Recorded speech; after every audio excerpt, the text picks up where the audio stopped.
Task environment या industry या market में जो आखिरी फोर्स है उसे अदर स्टेक होल्डर्स कहते हैं। यानी बाकी जो 5 फोर्सेस हैं वो मेजर हैं और वो डायरेक्टली आपके जो बिजनेस या कंपेटिटिव एडवांटेज है उसको अफेक्ट करती हैं। और ये वाले जो स्टेक होल्डर्स हैं ये इनडायरेक्ट वे में या तो आपके कंपेटिटिव एडवांटेज को फैसिलिटेट करेंगे या फिर उसकी जो सस्टेनेबिलिटी है उसे अफेक्ट करेंगे।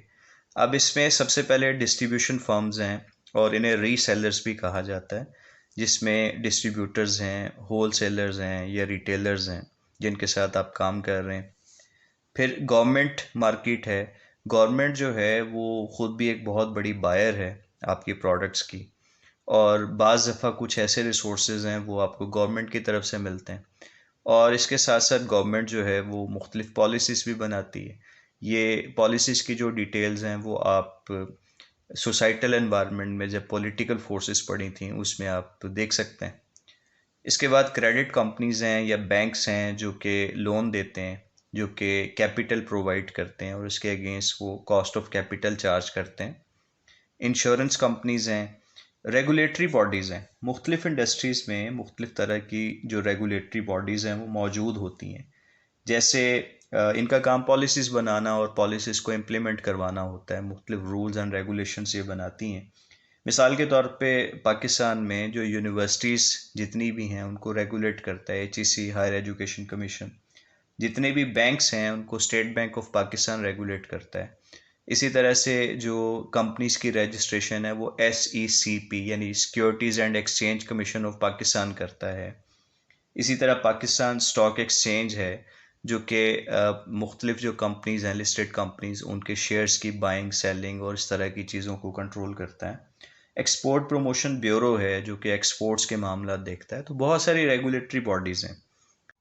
फिर मार्केटिंग रिसर्च कंपनीज़ हैं।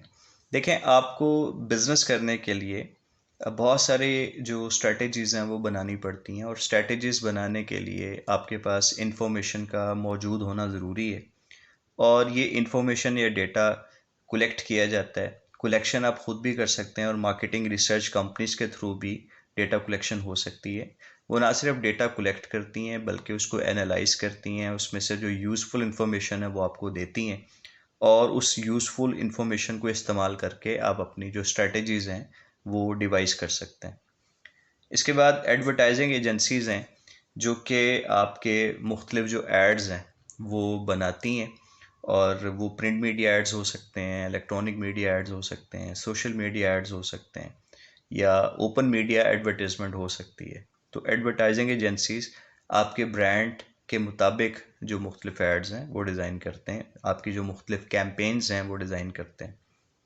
मीडिया फर्म्स हैं जी, जो कि आपको टाइम या स्पेस जो है वो सेल करती हैं। टाइम और स्पेस से क्या मुराद है कि अगर आपने इलेक्ट्रॉनिक मीडिया या मेन स्ट्रीम मीडिया जो है वहाँ पे बाय करना है तो टाइम मिलेगा ऑन एयर, जो आपके एड्स चलेंगे टीवी पे।